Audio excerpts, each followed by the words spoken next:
الحمدللہ رب العالمین والعاقبۃ للمتقین والصلاۃ والسلام علی سید الانبیاء والمرسلین اما بعد فاعوذ باللہ من الشیطان الرجیم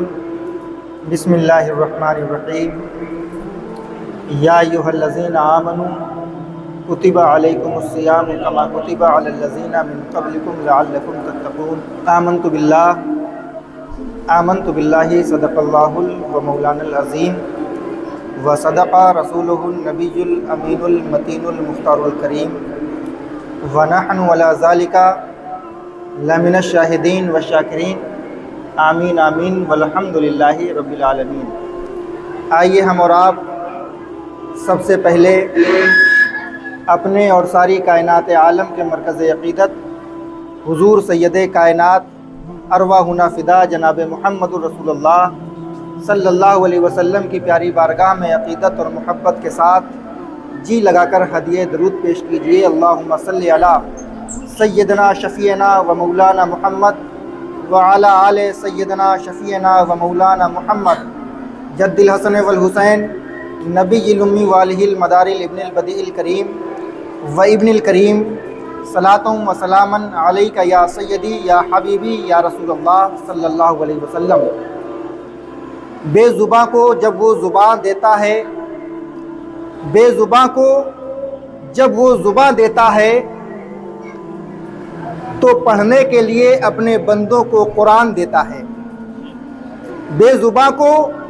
جب وہ زباں دیتا ہے تو اپنے بندوں کو پڑھنے کے لیے وہ قرآن دیتا ہے۔ جب وہ بخشنے کو آ جائے گناہ اپنے بندوں کے تو وہ تحفے میں ماہ رمضان دیتا ہے۔ تو وہ تحفے میں اپنے بندوں کو ماہ رمضان دیتا ہے۔ اللہ رب العالمین قرآن کریم و فرقان حمید میں ارشاد فرما رہا ہے، یا ایھا الذین آمنوا کتب علیکم الصیام کما کتب علی الذین من قبلکم لعلکم تتقون۔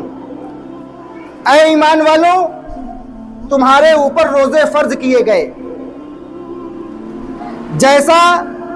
کہ پہلے کے لوگوں پہ روزے فرض کیے گئے تھے، تاکہ تم پرہیزگار ہو جاؤ، متقی ہو جاؤ، اچھے انسان بن جاؤ۔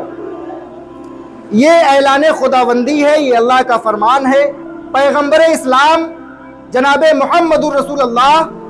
صلی اللہ علیہ وسلم ارشاد فرماتے ہیں، اعطیت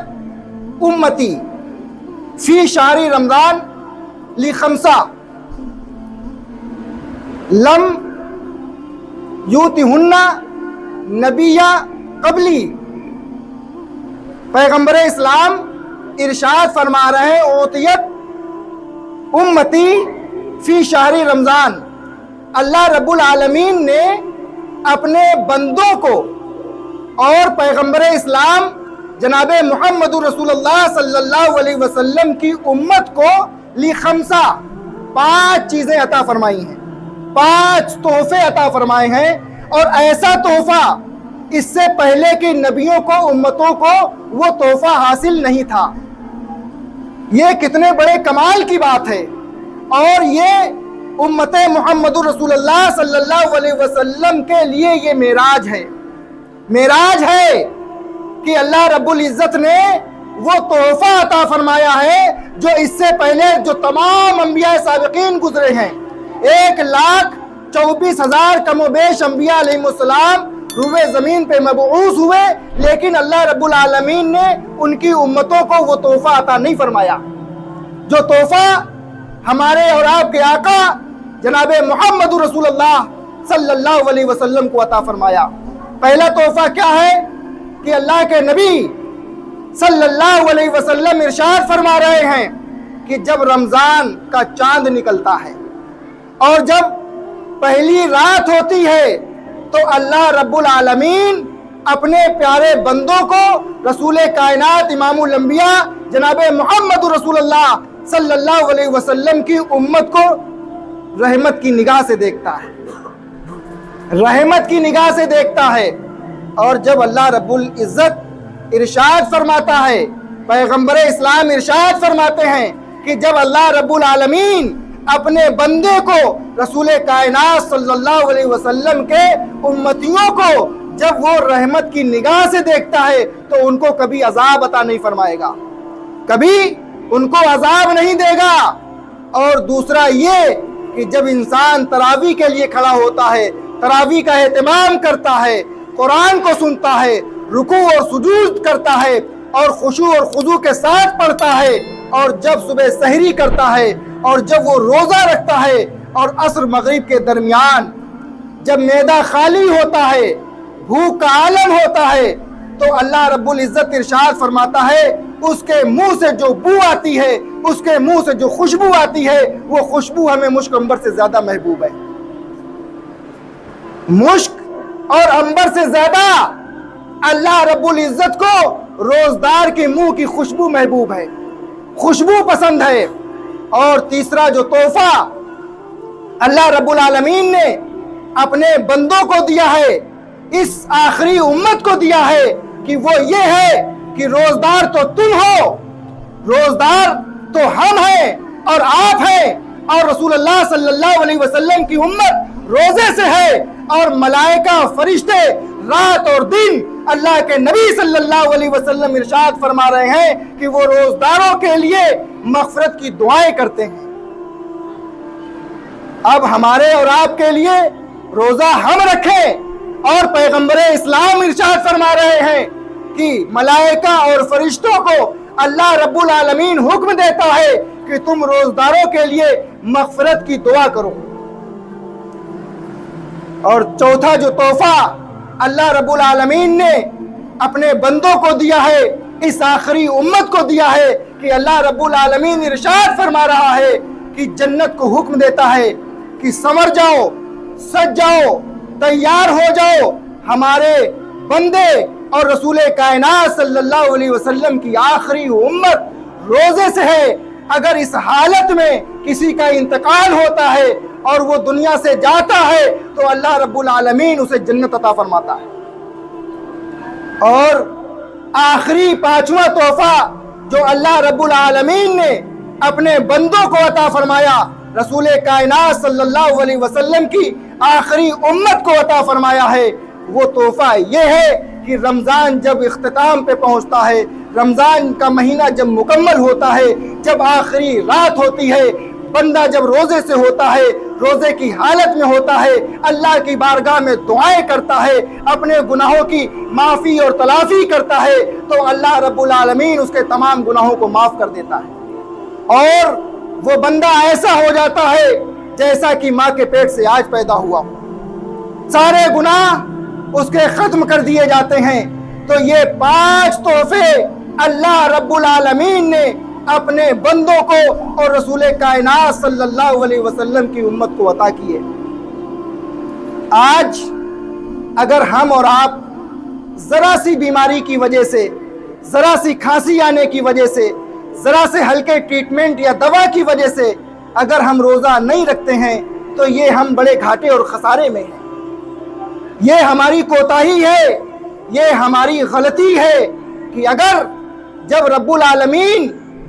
جب اللہ تبارک و تعالی اتنے بڑے بڑے انعامات عطا فرماتا ہے، جب اللہ رحمت کی نگاہ سے دیکھتا ہے، تو کیا ہمیں وہ بیماری نقصان پہنچا سکتی ہے؟ یا ہمیں وہ جو پریشانی ہے وہ ہمارے سامنے آ سکتی ہے؟ جب اللہ رب العالمین رحمت کی نگاہ سے دیکھ رہا ہے تو ساری پریشانیاں، سارے دکھ، ساری مصیبتیں ہماری دور کرنے والی ذات اگر کسی کی ہے تو وہ اللہ رب العالمین کی ہے۔ ہمیں اس رمضان کے مہینے کی خوب قدر کرنی چاہیے، اور یہ رمضان کا مہینہ اتنا پاکیزہ، اتنا متبرک اور انعام اور اکرام والا مہینہ ہے کہ ہم اگر اس کی قدر کریں گے تو اس کا جو نتیجہ ہوگا، اس کا جو رزلٹ ہوگا، دنیا میں بھی ملے گا اور آخرت میں بھی ملے گا۔ ایسی طرح 2 صحابی پیغمبر اسلام جناب محمد رسول اللہ صلی اللہ علیہ وسلم کے پاس حاضر ہوئے، اور انہوں نے ایک وقت، 2 صحابیوں نے ایک وقت میں نبی اکرم صلی اللہ علیہ وسلم کی بارگاہ میں کلمہ پڑھا۔ کلمہ پڑھ لیا، مذہب اسلام میں داخل ہو گئے، اور اعمال صالحہ کی بنیاد پہ اور عمل خیر کی وجہ سے، نماز، روزہ، حج، زکوٰۃ، تلاوت، ذکر و اذکار کی وجہ سے ایک جو صحابی تھے وہ بہت آگے تھے۔ صدقہ میں، فطرہ میں، زکوٰۃ میں، اعمال صالحہ میں جس قدر اعمال تھے، نیک عمل، ان کی وجہ سے دو صحابی، دونوں دوست ایک ساتھ کلمہ پڑھا نبی کی بارگاہ میں اور ایک ساتھ مسلمان ہوئے، اور ایک صحابی بہت عمل میں آگے تھے، اور اس کے بعد ایک غزوے میں، ایک میدان جنگ میں ایک صحابی شہید ہو گئے۔ جب صحابی شہید ہو گئے اور ایک سال کے بعد دوسرے صحابی کا انتقال ہوا، تو حضرت طلحہ رضی اللہ تعالی عنہ نے خواب میں دیکھا، خواب میں یہ دیکھا کہ ہم جنت میں ہیں، ہم جنت میں ہیں۔ ایک جس کے ہاتھوں میں جنت کی باغ و ڈور ہوتی ہے، ایک دروغہ جنت سے باہر آتا ہے،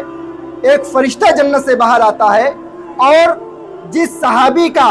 پہلے غزوے میں انتقال ہوا، اس صحابی کو چھوڑ کے جو دوسرے صحابی تھے جن کا ایک سال کے بعد انتقال ہوا، ان کا ہاتھ پکڑ کے، ان کا نام لے کر کے کہا کہ تم کو جنت کی اجازت ہے، تم جنت میں چلو۔ یہ خواب حضرت طلحہ نے جب دیکھا تو یہ سارے صحابہ میں یہ بات پھیل گئی کہ حضرت طلحہ نے خواب دیکھا کہ دو صحابی نبی پاک صلی اللہ علیہ وسلم کی بارگاہ میں ایک ساتھ کلمہ پڑھا، اور ایک صحابی جو اعمال صالحہ میں بہت آگے تھے، نماز میں، روزے میں، ذکر و اذکار میں، قرآن کی تلاوت میں، نبی پاک علیہ الصلوۃ والسلام کے فرمان عالی شان پہ سب سے زیادہ جو عمل کرتے تھے، اس صحابی کا پہلے انتقال ہوا، اور وہ بھی میدان جنگ میں وہ شہید ہوئے۔ لیکن خواب میں یہ دیکھا طلحہ نے کہ ان کو جنت میں پہلے جانے کی اجازت نہ ملی، اور جو دوسرے صحابی تھے جو عمل میں کمزور تھے، ذکر و اذکار میں کمزور تھے، اور ان کا انتقال ایک سال کے بعد ہوا اور وہ میدان جنگ میں شہید ہوئے، اور جب وہ جنت میں گئے تو وہ پہلے گئے۔ جو پہلے انتقال ہوا، جن کے عمل زیادہ تھے، جن کی نیکیاں زیادہ تھیں، جن کے ذکر و اذکار زیادہ تھے، جن کے قرآن کی تلاوت زیادہ تھی، ان کو جنت میں پہلے اللہ رب العزت نے داخلے کا پروانہ نہیں دیا۔ جو صحابی عمل میں کمزور تھے، نیکی میں کمزور تھے، کم نیکیاں تھیں، ایک سال کے بعد جن کا انتقال ہوا، ان کو جنت کا پروانہ پہلے ملا۔ تو حضرت طلحہ اور تمام صحابہ کے ساتھ میں نبی پاک علیہ الصلوۃ والسلام کی بارگاہ میں حاضر ہوئے۔ اے اللہ کے نبی صلی اللہ علیہ وسلم، میں نے یہ خواب دیکھا ہے۔ آج ہمارا آپ کا خواب ہے، مومنین کا خواب ہے، صالحین کا خواب ہے، شہداء کا خواب ہے، غوث اور خواجہ اور مدار کا خواب ہے۔ ان کے خواب الگ ہیں، ہمارے خواب الگ ہیں۔ اسی طرح سے صحابہ کے خواب الگ ہیں، اور جس خواب پہ مہر آقا کریم صلی اللہ علیہ وسلم کی ہو، جس خواب پہ مہر نبی پاک علیہ الصلوۃ والسلام لگا دیں، تو اس خواب کی تعبیر ہی کیا ہوگی، اس خواب کی بلندی کا عالم کیا ہوگا۔ حضرت طلحہ بارگاہ رسالت میں حاضر ہوتے ہیں، تمام صحابہ کی جماعت ہے، اور عرض کرتے ہیں یا رسول اللہ صلی اللہ علیہ وسلم، میں نے یہ خواب دیکھا ہے کہ وہ جو صحابی ہیں جن کے عمل زیادہ تھے، جن کی نیکیاں زیادہ تھیں، جن کا تمام صحابہ کا متفقہ فیصلہ یہ تھا کہ ان کے اعمال بہت زیادہ ہیں، ان کی نیکیاں بہت زیادہ ہیں، لیکن خواب میں نے یہ دیکھا کہ ان کو جنت میں بعد میں پروانہ ملا۔ جن کے عمل کمزور تھے، جن کی نیکیاں کمزور تھیں، ان کو جنت کا پروانہ پہلے مل گیا۔ تو نبی پاک علیہ الصلوۃ والسلام ارشاد فرماتے ہیں، بے شک کوئی بھی صحابہ کے بعد چاہے جتنا بڑا تابعی ہو، چاہے جتنا بڑا تبع تابعین ہو، چاہے جتنا بڑا غوث، قطب، ابدال، نجبہ، نقبہ، ولی، اوتاد ہو، کسی صحابی کے مرتبے کو وہ نہیں پہنچ سکتا۔ ادنا سے ادنا صحابی کے مرتبے کو وہ نہیں پہنچ سکتا، لیکن صحابہ میں بھی یہ امتیاز تھا، صحابہ میں بھی یہ فرق تھا کہ کس کے عمل زیادہ ہیں، کس کے عمل کم ہیں، کس کی نیکیاں زیادہ ہیں، کس کی نیکیاں کم ہیں، اس لحاظ سے نبی پاک علیہ الصلوۃ والسلام ارشاد فرماتے ہیں کہ بے شک جنت کا پروانہ تو ان کو بھی ملا اور جنت کا پروانہ بعد میں انتقال کرنے والے صحابی کو بھی ملا، لیکن فرق صرف اتنا تھا کہ ان کے عمل ساتھ ساتھ تھے، ان کی نیکیاں بھی تھیں، ان کے ذکر و اذکار بھی تھے، ان کی قرآن کی تلاوتیں بھی تھیں، لیکن جو دوسرے صحابی کا 1 سال کے بعد انتقال ہوا، صرف فرق اتنا تھا کہ ان کو بعد میں مرنے والے صحابی کا، بعد میں انتقال ہونے والے صحابی کو جو انتقال کا جو وقت ملا، اس مہینے میں ان کو رمضان کا مہینہ میسر ہو گیا۔ فضیلت اور برکت اس وجہ سے حاصل ہوئی 1 سال میں وصال کرنے والے صحابی کو کہ ان کو رمضان کا مہینہ ملا۔ رمضان کے مہینے کی وجہ سے اللہ رب العالمین نے یہ کرم فرمایا، یہ فضل فرمایا کہ اس مہینے کا بتانے کا مقصود تھا کہ جس کو یہ مہینہ مل جائے، جس کو یہ مہینہ میسر آ جائے اور اس مہینے میں وہ تلاوت کرے، قرآن پڑھے، ذکر و اذکار کرے، روزہ رکھے، تراویح کا اہتمام کرے، اگر وہ اس مہینے کے بعد اگر اس کا انتقال ہوتا ہے تو اللہ رب العالمین اس کو ایسے فیصلے عطا فرماتا ہے۔ کتنا بڑا فیصلہ اللہ رب العالمین نے عطا فرمایا کہ صحابی 2 ہیں، ایک ساتھ دونوں ایمان لاتے ہیں بارگاہ نبوت میں، رسالت میں، اور ایمان لانے کے بعد ایک صحابی عمل میں بہت زیادہ آگے ہیں، دوسرے صحابی کے عمل کمزور ہیں، عمل کم ہیں، لیکن رمضان کا مہینہ میسر آ جاتا ہے، ایک سجدہ، ایک رکوع، ایک وقت کی نماز تم کو کتنا بڑا اجر عطا فرمائے گی اللہ کی بارگاہ سے کہ تم کو اس کا وہم اور تم کو گمان نہیں ہے، تم اندازہ نہیں لگا سکتے کہ اللہ رب العالمین اپنے بندوں کو کتنا کچھ عطا کرنے والا ہے۔ آج ہم لوگ سوچتے یہ ہیں کہ ہمیں دکھائی تو کچھ پڑتا نہیں ہے، نظر تو کچھ آتا نہیں ہے، قرآن پڑھیں گے تو ہمیں ملے گا کیا، نماز پڑھیں گے تو ہمیں ملے گا کیا، روزہ رکھیں گے پورے دن ہم بھوکے رہیں گے، لیکن آج پوری دنیا کے بڑے بڑے سائنسداں، بڑے بڑے ماہرین ٹیکنالوجی کے لوگ اس بات کے شاہد ہیں، اس بات کے گواہ ہیں کہ جو لوگ روزہ رکھتے ہیں،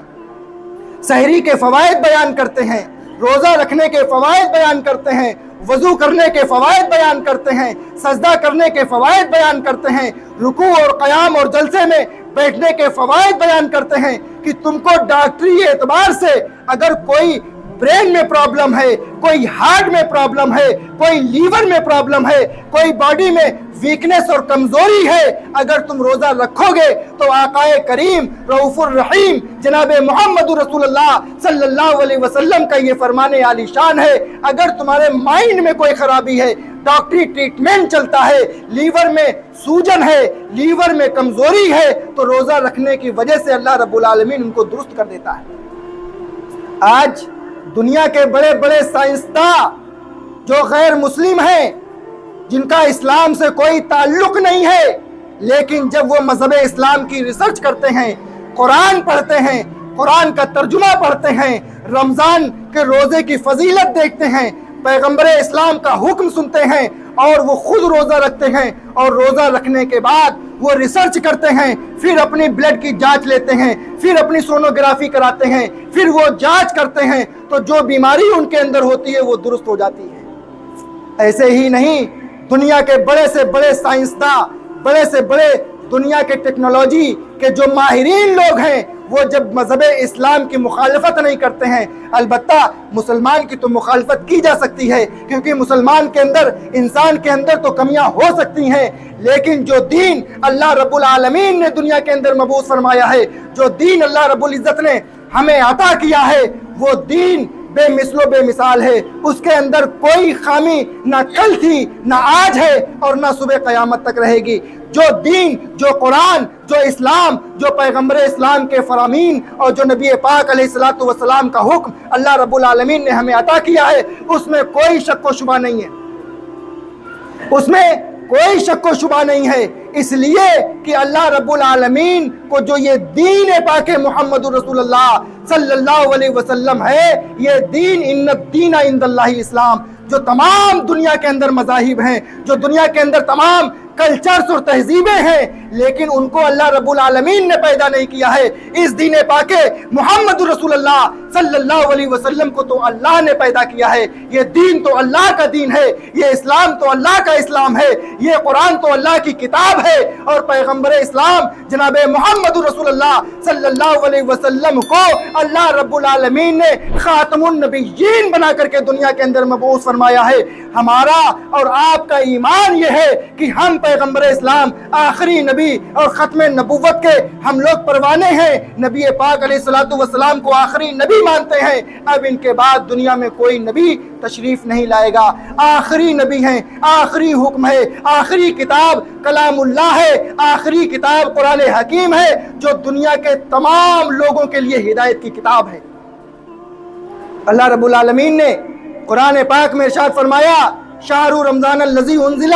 فیہ القرآن ھدی للناس، یہ انسانوں کے لیے ہدایت ہے۔ رمضان کے مہینے میں اللہ رب العالمین نے قرآن کو نازل فرمایا ہے انسانوں کے رشد و ہدایت کے لیے۔ اب ہمیں اور آپ کو عمل یہ کرنا ہے، راستے دو ہیں، ایک اچھائی کا راستہ ہے، ایک برائی کا راستہ ہے۔ ہمیں اور آپ کو یہ چاہیے کہ ہم اللہ کے حکم کو بجا لائیں اور اللہ کا شکر ادا کریں کہ اللہ رب العالمین نے رمضان جیسا مہینہ، رمضان کی جیسی فضیلت اور برکت والا مہینہ ہمیں عطا کیا ہے۔ اتنی برکتیں ہیں، اتنی نعمتیں ہیں، ایسی رحمتیں ہیں کہ تم تصور اور گمان نہیں کر سکتے۔ اگر تمہیں دنیا کے اندر مال نہ ملے، دولت نہ ملے، تمہیں کوئی بیماری آ جائے، موت آ جائے، تو تمہارا ٹھکانہ کیا ہوگا؟ اور جب تمہیں یہ افسوس ہوگا،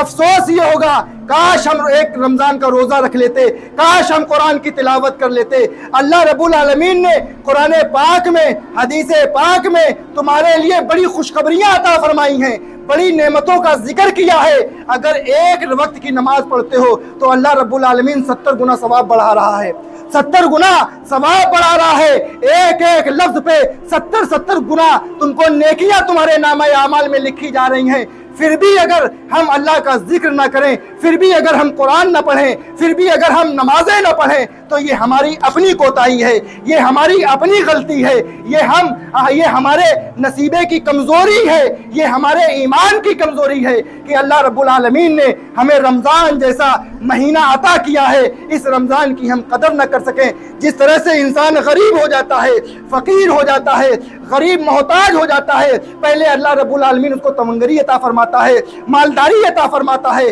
اور اس کی کوتاہی اور غلطی کی وجہ سے وہ انسان غلط کاموں میں پیسہ خرچ کر دیتا ہے، اور وہ جائز ناجائز کاموں میں پیسہ خرچ کر دیتا ہے تو انسان تباہ برباد ہو جاتا ہے۔ پھر اس کو افسوس ہوتا ہے کہ کاش اگر ہم وہ پیسہ ناجائز کاموں میں نہ خرچ کرتے تو آج وہ بیلنس ہمارے پاس ہوتا، کاش ہم عالم دین کی بات مان لیتے، کاش ہم اپنے پیر کی بات مان لیتے، کاش ہم صحیح راستے پہ چلتے تو جو دولت ہمارے پاس تھی، جو سرمایہ اللہ نے ہمیں دیا تھا، وہ آج ہمارے پاس محفوظ ہوتا۔ اسی طرح سے جو یہ زندگی ہے، مرنے کے بعد جب قبر کا مرحلہ ہوگا، اندھیری قبر ہوگی، نہ تمہارا کوئی پرسان حال ہوگا، نہ تمہارا کوئی معین اور مددگار ہوگا، وہاں صرف اور صرف تم اکیلے تنہا ہوگے اور تمہارے اعمال تمہارے ساتھ ہوں گے۔ تمہیں رمضان کے مہینے کی قدر کا پتہ چلے گا، روزے کی قدر پتہ چلے گی، نمازوں کا پتہ چلے گا، قرآن کی تلاوت کا پتہ چلے گا کہ کاش اگر تم اس وقت قبر میں قرآن بھی سامنے آئے گی، نماز بھی سامنے آئیں گے، روزے بھی سامنے آئیں گے، حج اور زکوٰۃ بھی سامنے آئیں گے، کاش تم ہمیں ادا کر لیتے تو یہ نعمت مل جاتی، کاش تم ہمیں ادا کر لیتے تو یہ نعمت مل جاتی۔ اس وقت صرف افسوس کے علاوہ کچھ نہ ہوگا۔ لہٰذا زندگی میں غنیمت یہ ہے کہ ہم اپنی زندگی کو غنیمت سمجھ کر کے اللہ نے جو ہمیں حکم دیا ہے اس کو بجا لائیں، اس کا شکر ادا کریں۔ اللہ رب العالمین ہمیں اور آپ کو سب کو کہنے سننے سے زیادہ عمل کی توفیق عطا فرمائے۔ السلام علیکم ورحمۃ اللہ وبرکاتہ۔